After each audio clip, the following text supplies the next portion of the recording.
Good afternoon, Year 11. It's Mrs. Wallace here. Today we're going to have a look at some basic math skills and we're going to have a go at solving linear equations. Now, I know for a lot of you, you're thinking, well, I'm not taking A-level maths, or I've done my GCSEs now, I don't need any more math skills. But actually, there is a huge amount of A-levels, apprenticeships, but also vocational qualifications such as BTECs that require you to have some basic math skills and will require you to have some knowledge of algebra. So I've just put up a list here of some of the different courses that still require math skills of you, even though you may not be taking A-level maths.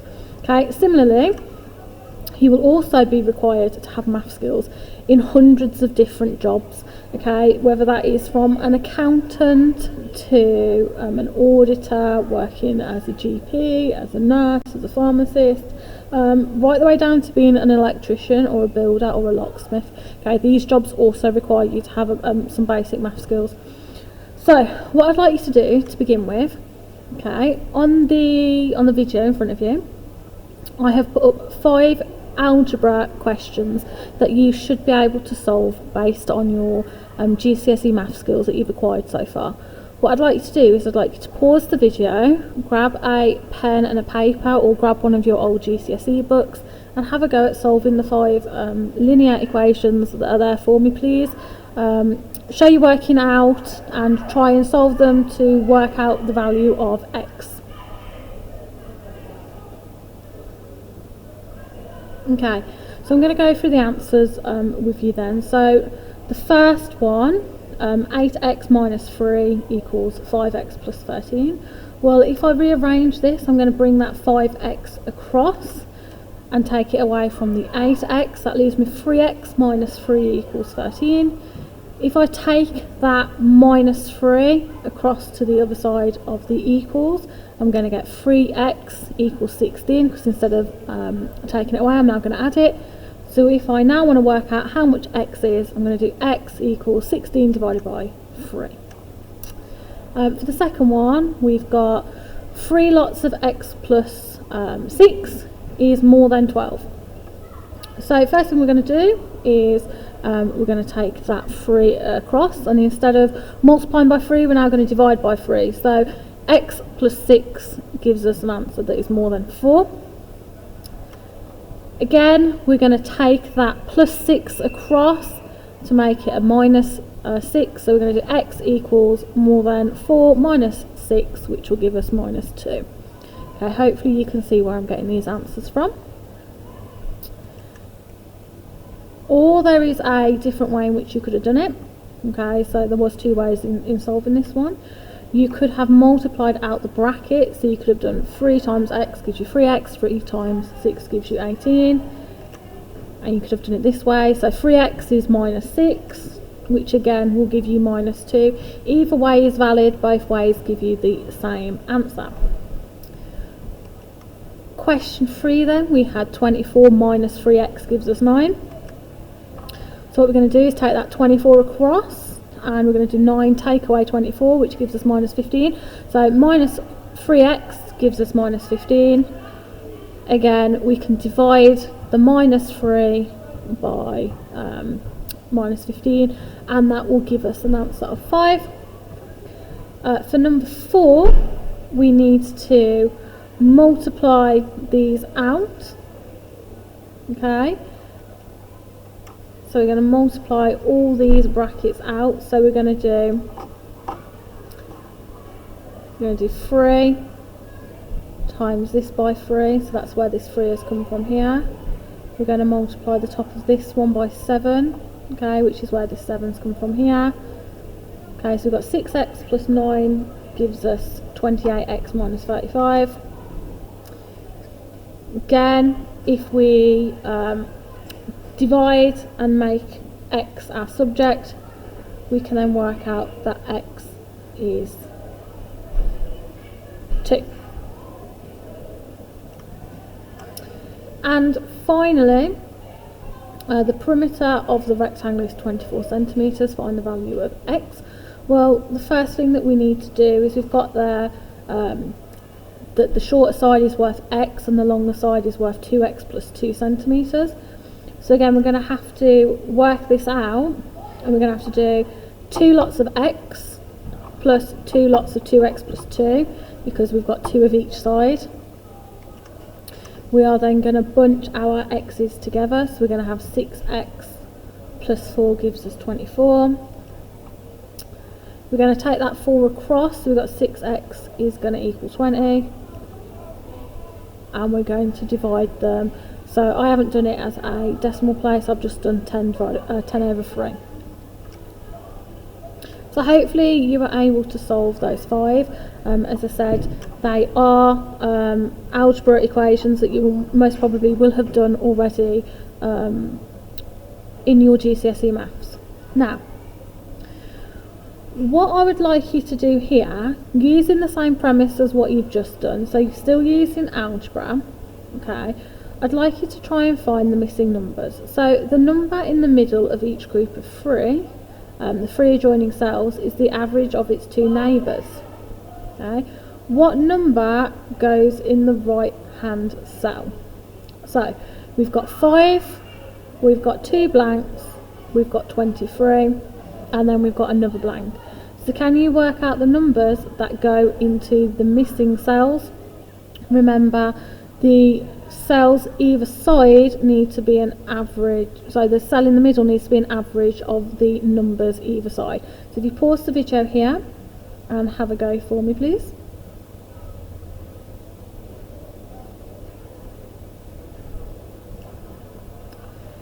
Okay, so this is quite a complicated, question for you to have a go at, and I appreciate that, but we can use algebra to solve this. So it would be tempting to start with that 23, because that's the one that's got 2 missing values either side of it, and we know that 23 has got to be the average of the 2 cells either side of it, so we know that the 2 cells either side of it need to add up to 46, and that's all the information that we know so far. But actually what we can do, as I said, is we can use algebra to work this out, because we know that there's a missing value, and we're going to call that x. So the cell to the right, I've got my left and my right confused there, the cell to the right is going to be 23 plus our missing value, whereas the cell to the left is going to be 23 minus our missing value. Okay, hopefully you're with me so far, which means the cell to the left of that is going to be 23 minus 2 lots of our missing value, and then we've got 5. So we can use these 2 missing cells between 5 and 23 to work out what these missing values must be. And the way we do that is we do 23 minus 3x, because we lose 1x in the first jump, then we lose another 2x in the second jump, so that's 3 x's, and then we know that that has got to equal 5. So if we rearrange this, okay, we can have swap the 3 and swap the 5 around, so we're going to have 23 minus 5 gives us 18, that equals 3 lots of x. So if we divide them now, we know that our missing value must be 6. Okay, so what we can do now is we can do 5 plus 6 gives us 11, 11 plus 6 gives us 17, 17 plus 6 gives us 23, and 23 plus 6 gives us 29. Okay, we can use this now to work out, are these numbers correct? So if we do 5 plus 17, that gives us 22. Half of 22 must be 11, so that must be the number in between them, which is correct. Okay, we can check it out again. Excuse me. 17 plus 29 gives us 46. Half of 46 must be 23. Therefore, we are correct. So we can use algebra to work out these missing values. So that was a go at solving single linear equations. What I now want us to have a go at and see if we can do is solve simultaneous equations. So this is when we have two or more equations at the same time. Now there are 2 ways in which we can do this. The first way is we can do elimination. So on this equation that we've got in front of you, we've got 3x plus 2y gives us 9, 5x minus 2y gives us minus 1. The way in which we can solve this equation is we can combine these two equations together to eliminate y, because we've got plus 2y and minus 2y. So if we can merge them together, what we get is 8x gives us 8. Okay, because when we merge them, we're going to do 9 minus 1 gives us 8. The two y's cancel each other out, and 3 plus 5 is 8. So we can divide 8 by 8, so we can work out here x is 1. What we can now do is we can work out the value of y, because we know the value of x. So we just put the value of x back into our equation. So we've got 3 times 1, because we know x is 1, plus 2 lots of y gives us 9. So we know 3 plus 2y gives us 9. So 2 lots of y has to equal 6. So y has to equal 3. So that's the first way in which we can solve a simultaneous equation, is by merging them and eliminating the common letter, and then solving one of the letters first and then using that answer to solve the other letter. The other way in which we can solve linear simultaneous equations is we can do subtraction. Okay, so here I've got y plus 3x gives us 5, 2y plus 7x gives us 11. I am going to add these two equations together to eliminate y. So I'm going to do 2 lots of 5 minus 3x plus 7x gives us 11. Okay, because if I move that 5 from the first equation over, I'm going to get minus 5. So I'm going to use that to eliminate the y.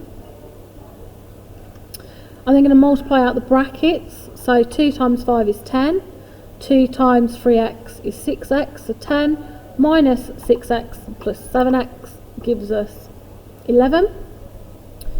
Well, 7x minus 6x leaves us with 1x. 11 minus 10 leaves us with 1. So again, in this example, x equals 1. What we can then do is, because again we know our value of x, we can use this to find out what y is. So again, we will put the value for x back into one of our equations to begin with. So I've just put it back into the first one. So y plus 3 times 1, because x is 1, gives us 5. So y plus 3 gives us 5. So in this example, y must be 2. What I would like you to do now is, again, in a second I would like you to pause the video. I have got 4 simultaneous linear equations there for you. I would like you to have a go at solving the 4, and I'd also like you to tell me which method you are going to use and why you are using that method.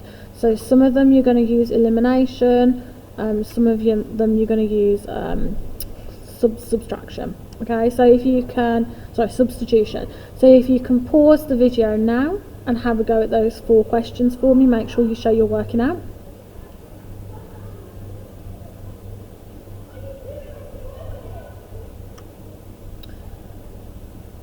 Okay, hopefully you've had a go at that. So let's go through some of the answers. Let's start with number 1. Here we've got 2x plus y gives us 7. 2x minus y gives us 1. Hopefully for this one you've used elimination, because there we've got a positive y and we've got a negative y. So if we add these two equations together, the y's cancel each other out. So what we actually end up with is 4x equals 8. So if we want to work out what x is, we're going to do 8 divided by 4, and x is going to be 2. Again, because we've now found x, we can substitute it into either equation to find y. So I'm just going to substitute it into the first equation. So if we know x is 2, 2 times 2 plus y is going to give us 7. So 2 times 2 is 4. Take the 4 across, take it away from the 7, so y is going to equal 3. Okay, hopefully you got the right answer. let's have a look at the second equation there. So we've got 3x plus 2y gives us 7, 3x plus 5y gives us 4. Hopefully for this one you've seen that we've got two matching x terms there, so we can subtract the two x terms away from we can combine them, we can subtract the x terms, so we're going to have 2y minus 5y gives us 3 because we've combined the two equations. So 3x minus 3x is no x, 2y minus 5y gives us minus 3y, 7 minus 4 gives us 3. We can then divide, okay, so 3 divided by minus 3 is going to give us 1, so in this example y is minus 1. We can then substitute that minus 1 into either equation to find out what x is. So I'm just going to put it into the first equation. Okay, so x plus 2 times minus 1 gives us 7. So in this example x is going to equal 3.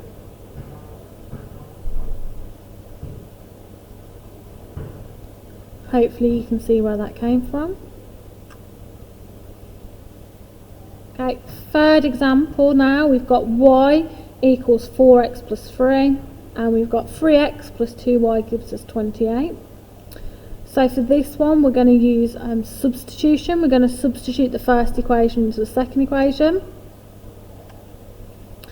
So we are going to do 3x plus 2 lots of 4x plus 3 gives us 28.